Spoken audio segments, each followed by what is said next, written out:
Bharatiya Janata party ने जिनको मंत्री बनाया, उन मंत्रियों के बूथ पर उन्होंने तो कम से कम भाजपा को वोट दिया कि नहीं दिया? एक आध वोट मिला है वहां कि नहीं मिला?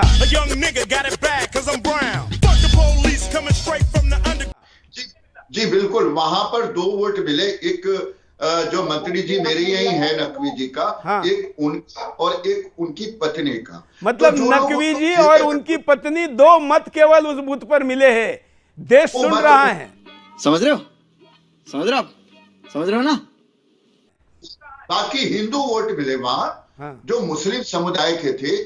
जब नकवी जी यहाँ रामपुर आए तो हमारी बड़ी आंखें लगी हुई थी। आप समझेंगे कि मैं उनका विरोध कर रहा हूं। जो लोग नहीं, विरोध यहाँ कोई किसी के विरोध के लिए नहीं, सच्चाई बोलने के लिए खड़ा हुआ है। जो लोग अपनी पार्टी के समर्पित कार्यकर्ता होते हैं, वो 3 दिन पहले भी आ सकते थे।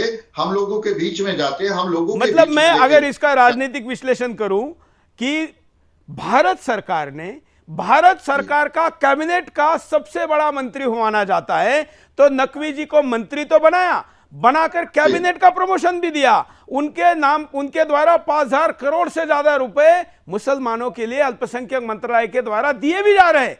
इसके बावजूद 5,000 करोड़ खर्च करने वाला व्यक्ति 2 मत केवल अपना और पत्नी का छोड़कर कोई मत प्रभावित नहीं कर पाया। यहां उनके भाई भी थे, उन्होंने भी नहीं किया। ये वो है जो अपना काम ईमानदारी से नहीं करते, ये वो है जो दूसरों के काम में टांग। तो जो ना वोट किया हो, वो लोग हमारे साथ लगे ही नहीं। मतलब जो हमारी स्वयं नकवी जी के भाई ने भी मतदान। आज कोई भाजपा वाला होना चाहिए था आज के पैनल से। कह रहा हूं, मैं बड़ी जिम्मेदारी के साथ कह रहा हूं, क्यों मुझे पता है सुरेश चौहान का जो की बात को कहता है तो लाजमी सी बात है कि उसमें सच्चाई होती है, और हम लोग सच्चाई को मानना नहीं चाहते। ये कहाँ का इंसाफ है? तो मैं अपनी सरकार से मांग करूंगा कि जो भी मुसलमान आप पद दें, चाहे जफर इस्लाम हो, उनको चुनाव लड़के दें, और उनकी ये देखें कि क्या उनको भाजपा के और लोगों को विश्वास नहीं करते, तो उनको क्यों विश्वास नहीं करते। ये बहुत जरूरी है। बड़ी बात यहां पर आप कह रहे हैं। मैं मुझे इच्छा तो हो रही है कि मैं इनको पूछ लूं, आफ्ताब मेहताब उस्मानी जी से। उस्मानी तो बड़े हंस रहे थे कि जब नकवी जी के यहाँ पर भी कोई वोट नहीं मिला। सर, आपने जिम्मेदारी नहीं दी किसी को। उत्तर प्रदेश में किसी अल्पसंख्यक उसके मंत्री थे, आप बोलते ना कि उत्तर प्रदेश में घूमे मुस्लिम बहुल क्षेत्र में, किसी में गए हैं? जिम्मेदारी मिलती है, जहां से हम लाभ लेते हैं वहाँ हमारा ईमानदार कर्तव्य भी होता है। चलिए कोई बात नहीं। मैं इसी को एहसान फरामोशी कहते हैं ना। और वही मैं आपसे कह रहा हूं कि वो जो महिलाएं आज उन्हें विवश बताया जा रहा है, हो सकता है कुछ महिलाएं विवश भी होती हों, तो यहां पर हमें एक और चीज जो समझ लेनी चाहिए कि हमारा संविधान डायरेक्टिव प्रिंसिपल्स बोलते हैं कि साइंटिफिक टेम्परामेंट को डेवलप करने की आवश्यकता है, जो आर्टिकल 51H है। तो ये किस प्रकार की महिलाएं हैं कि जिनके लिए सारा भला किया जा रहा है, लेकिन वो सिर्फ एक इस तरह के अंधविश्वास पे कि अल्लाह की कसम खा ले, और वो उस व्यक्ति को वोट नहीं देती जो उनके लिए सारा कुछ कर रहा है। तो मुझे लगता है ये जो डायरेक्टिव प्रिंसिपल्स हैं, इनको अप्लाई करने की सबसे अधिक आवश्यकता में मुस्लिम समुदाय में है, जो आज भी 1400 साल पुराने अंधविश्वासों में घिरा हुआ है कि कोई 7वें आसमान पे बैठा हुआ है जिसने किताब भेजी थी और उस किताब के अकॉर्डिंग इनको चलना है।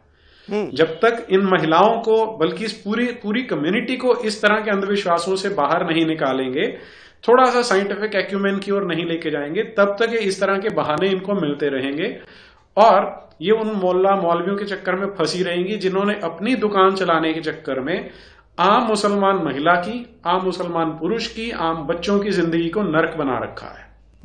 जी, अब मैं विनोद जी के पास चलता हूं। विनोद जी।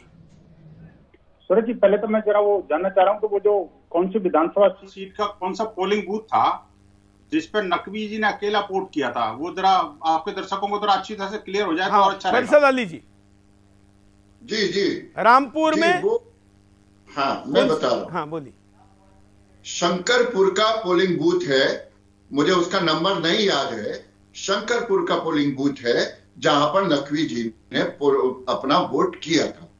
ठीक है, रामपुर का शंकरपुर जी। हाँ, विनोद जी। देखिए ये बातें सूरज जी, बड़ा जबरदस्त आपके इस चैनल पर रहस्य उद्घाटन हुआ है। वास्तव में ये खबर जो है सारे अखबारों के नेशनल पेज की टॉप न्यूज होनी चाहिए थी। तो रुको जरा, सबर करो। और ये केवल सुदर्शन पर ही हो सकता है। ये बात देखिए, ये सुदर्शन पे ही हो सकता है। इस बात को, ऐसी खबरों को छुपाया जाता है और आप उसको छपाते हैं। ये दोनों में बड़ा अंतर है। तो कहीं खबरों को कोई लोग छुपाने में लगे हुए हैं, आप उनको छापने में लगे हुए हैं। बिल्कुल। ये इनको नंगा करने के लिए अपने आप में बहुत बड़ा सबूत है कि इनके लिए कुछ भी कर लो, कैसे भी कर लो, कुछ भी दे दो, लेकिन अंततोगत्वा गाली आपको देनी है। वो जो कहते हैं कि जिस थाली में खाने खा करके और उसी में छेद करने की जो प्रवृत्ति, प्रकृति और संस्कृति, गजब बेइज्जती है।